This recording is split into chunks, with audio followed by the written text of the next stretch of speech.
Aula 6, nosso PPP4, o que é um paradigma e como que se estabelece. Esse é o nosso assunto de hoje, vamos aprender mais um pouquinho. Bem, temos estudado no nossa sequência de aula, o nosso plano de ensino, a noção de paradigma. É uma palavra relativamente nova para nós, né? Mas comecemos logo pelo significado. Comecemos logo pela definição que está nos dicionários. Geralmente a definição que está no dicionário comum, dicionário nosso, que nós usamos no dia a dia. Um Aurélio, por exemplo. O paradigma é um substantivo masculino, de origem grega, assim como as palavras telefonema, grafema, fonema, né? Palavra de origem grega, termina em A, mas é masculino, e tem basicamente dois significados. O primeiro significado, exemplo que serve como modelo, padrão. Então você diz que é um paradigma, é um modelo, é um padrão.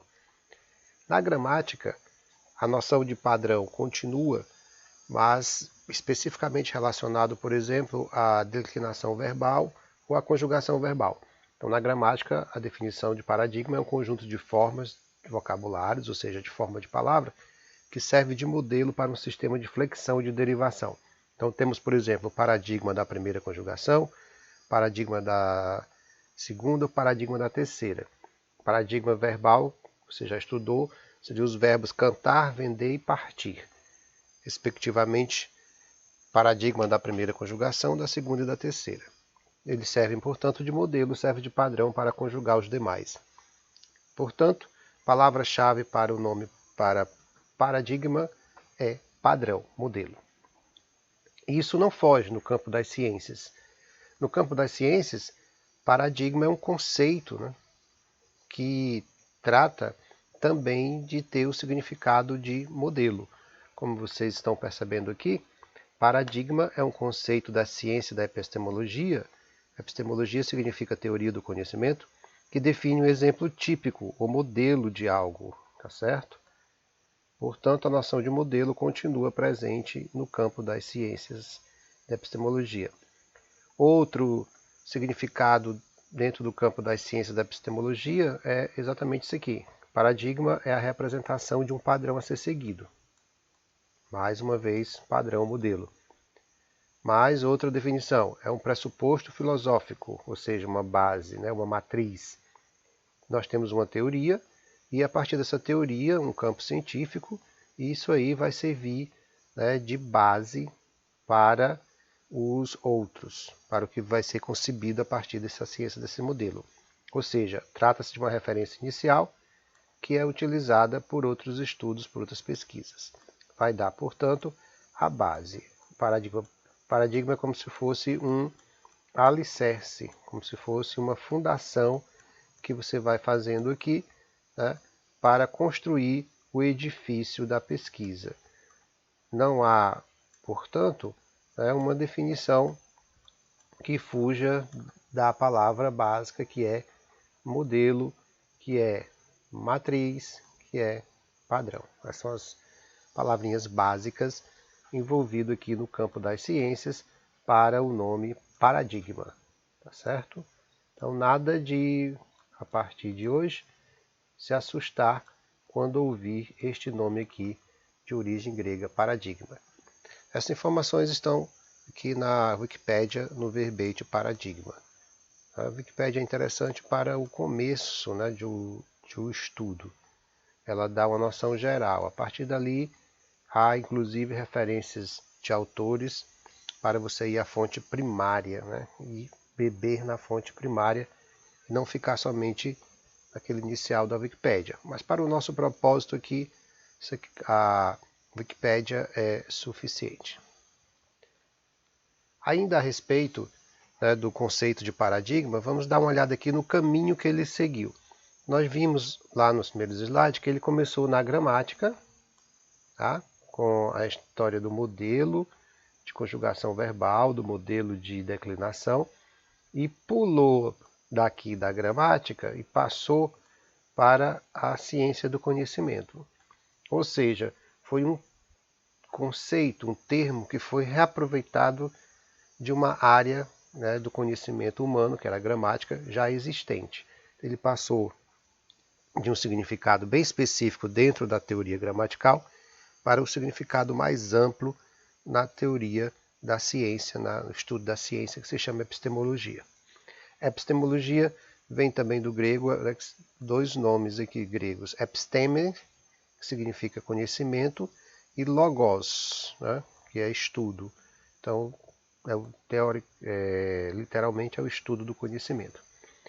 E aí temos aqui o Thomas Kuhn, um físico que ao mesmo tempo escreveu sobre a filosofia do conhecimento. Este estudioso, tratando, né, de verificar como é que o ser humano, como é que a comunidade científica trabalha, ele percebeu que a comunidade científica trabalha a partir de determinados modelos. Temos um grupo de cientistas defendendo um modelo, outro defendendo outro, um terceiro defendendo um terceiro modelo e assim por diante. Muito bem, então ele percebeu isso aí e designou esse modelo típico de um grupo de uma determinada comunidade, designou como paradigma de conhecimento, um paradigma científico. Então designou paradigmática as relações científicas que geram modelos que, por período mais ou menos longo e de modo mais ou menos explícito, orientam o desenvolvimento posterior das pesquisas exclusivamente na busca da solução para os problemas lançados por esse modelo, por essa teoria. Aí ele percebeu, ora, se eu tenho na minha área física um modelo, um paradigma, por exemplo, newtoniano, paradigma do Newton, a mecânica clássica, com o modelo desenvolvido pelo Newton, aí depois esse modelo mudou, caiu por terra e veio outro. O modelo de Einstein, por exemplo, é diferente do de Newton. A mesma coisa ele deve ter percebido na química, o modelo do átomo. O modelo do átomo era tido como uma esfera indivisível, minúscula, uma esfera indivisível. Depois passou a se considerar que a esfera tinha uma certa possibilidade de divisão. Bem, o fato é que esses modelos foram sendo modificados ao longo do tempo e ele percebeu isso. E as pesquisas que eram feitas com determinado modelo passaram a ser feitas com outro. De fato, isso realmente existiu. Aí ele teceu, cunhou a seguinte definição de paradigma. Paradigma é aquilo, tira essa vírgula, que os membros de uma comunidade partilham. Inversamente, uma comunidade científica consiste em pessoas que partilham paradigma. Então, é um partilhando o outro partilhando um. Aí, essa é uma definição levando em conta a questão da comunidade científica. O que é a comunidade científica? É um grupo de cientistas de uma determinada área reunidos em torno de um paradigma. O estudo dos paradigmas, portanto, constitui uma forma de eu ter acesso a uma comunidade científica. Então, o Thomas Kuhn defende que o estudo de um paradigma prepara o estudante para ser membro de uma comunidade científica, ingressar naquela comunidade científica. E realmente isso é verdade. A partir do momento em que eu estudo, que eu faço minha especialização, meu mestrado, meu doutorado, em determinada área, usando determinado paradigma de estudo, eu passo a fazer parte daquilo ali. Ele é um estudioso da avaliação, sabe tudo sobre a avaliação escolar. Ele estudou a avaliação na perspectiva X, na perspectiva Y. Ele é o rei da avaliação formativa, o rei da avaliação somativa, o rei da avaliação na EAD e assim por diante. As pessoas são como que qualificadas dentro daquele grupo, e classificadas também dentro daquele grupo. E aí ele vai atuar nesse grupo, né, sempre com base naquilo que ele aprendeu daquele paradigma. Isso é interessante porque acaba se formando o que a gente chama de grupos, né, grupinhos, ou no sentido pejorativo a gente chama de panelinha, mas são tecnicamente comunidade científica, né? Muito bem. Comunidade científica e paradigmas. O que tem a ver? Ainda de acordo com Kuhn, uma comunidade científica, ele traz aqui a definição, consiste em homens que partilham paradigma. E, ao adquirir um paradigma, quando a comunidade científica consegue ser, digamos assim, dona de um paradigma, ele adquire um critério para a escolha de problemas que, enquanto o paradigma for aceito, enquanto o paradigma der conta de resolver, você considera que tem ali uma solução possível, uma solução plausível. Pode ser que depois o paradigma não dê mais conta de resolver. Aí vai ter que ser encontrado uma outra teoria que vai dar suporte a um outro paradigma. Isso na física foi clássico, né? A teoria newtoniana não deu conta de explicar os fatos que aconteciam com velocidade superior a 10% da velocidade da luz. Aí, consequentemente, tiveram que desenvolver a teoria da relatividade que deu conta disso aí. Na educação, por exemplo, às vezes não dava conta de explicar os erros ortográficos da perspectiva clássica, digamos assim. Aí aparece uma teoria construtivista, por exemplo, para explicar por que a criança escrevia daquele jeito X ou Y, né? Isto é bem interessante do ponto de vista do desenvolvimento da ciência.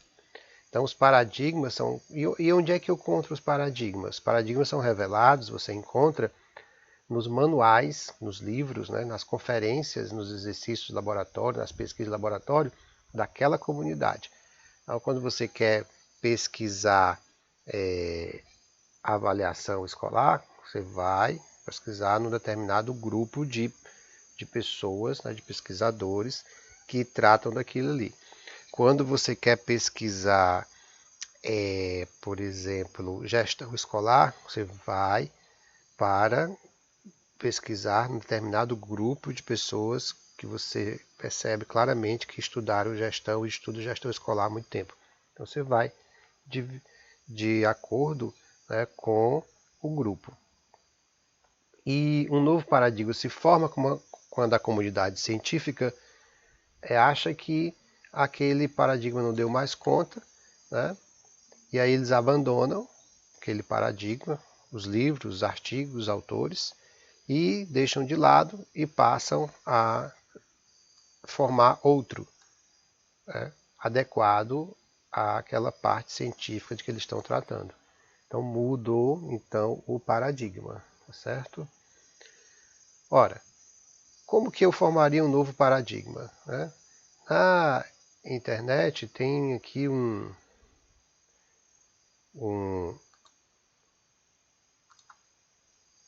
temos aqui um vídeo bem interessante que trata justamente, né, de como é que se formam os paradigmas. Vamos ver aqui. Um grupo de cientistas colocou 5 macacos numa jaula. No centro puseram uma escada e sobre ela um cacho de bananas. Quando um macaco subia a escada para apanhar as bananas, os cientistas lançavam um jato de água fria nos que estavam no chão.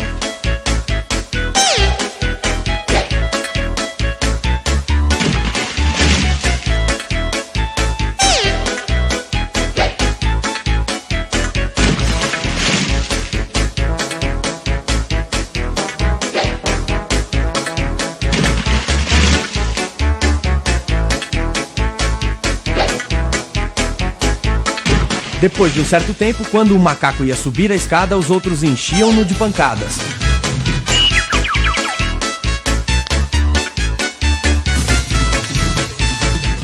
Passado mais algum tempo, nenhum macaco subia mais a escada, apesar da tentação das bananas. Então, os cientistas substituíram um dos macacos. A primeira coisa que ele fez foi subir a escada, sendo rapidamente retirado e surrado pelos outros. Depois de algumas surras, o novo integrante do grupo não mais subia a escada. Um segundo foi substituído e o mesmo ocorreu, tendo o primeiro substituto participado com entusiasmo da surra ao novato. Um terceiro foi trocado. Um quarto e, finalmente, o último dos veteranos foi substituído. Os cientistas ficaram então com um grupo de 5 macacos, que mesmo nunca tendo tomado um banho frio, continuavam batendo naquele que tentasse chegar às bananas. Se fosse possível perguntar a algum deles por que batiam em quem tentasse subir a escada, com certeza a resposta seria: não sei, as coisas sempre foram assim por aqui. Você não deve perder a oportunidade de passar essa história para seus companheiros da empresa, para que, vez por outra, questionem-se por que estão batendo. O vídeo, né, se refere basicamente à questão da empresarial, né, de volta para o paradigma, mas é claro ali, interessante mostrar que antes você tinha um comportamento, né, primeiro você tinha um comportamento X, aí foi induzido, né, um segundo comportamento Y, e essa mudança de X para Y ocorreu a partir de uma determinada ação que foi controlada pelo grupo. Então, a mesma coisa acontece com os paradigmas da educação, por exemplo. É controlado por um grupo e vai mudando de acordo, né, com a perspectiva de ela dar conta ou não de explicar o que tem em frente, diante dos olhos, né, qual o problema que tem diante dos olhos. Também interessante esse vídeo, você pode rever. No final eu vou poder mostrar o link de novo para você. Nas ciências humanas também nós temos paradigmas, lógico, né? Tipo da ciência, então nós temos paradigmas. Essas revoluções científicas aqui, elas, né, acontecem na seguinte sequência. Eu tenho uma ciência normal, tenho aqui um paradigma, por exemplo, que está dando conta da minha pesquisa, né, em educação, no tema disciplina escolar. Aí eu começo a perceber anomalias na minha explicação, ela não consegue dar conta do que eu estou explicando. Isto aqui entra em crise, tá? E então eu procuro nova teoria para a explicação do meu fenômeno, do meu problema. Aí sim houve a revolução científica, a mudança de paradigma. Então os paradigmas se sucedem, se substituem por intermédio desta ruptura aqui. Sim, o que está normal, a anomalia entra em crise e há então a nova ciência explicativa. Mas durante algum tempo os paradigmas permanecem juntos, explicando o mundo, explicando os fenômenos, explicando as coisas da vida, por dizer assim. Exemplo na educação é um dos grandes paradigmas que sustentou durante pelo menos 100 anos as pesquisas, paradigma positivista, né? Depois foi substituído e conviveu com o estruturalista.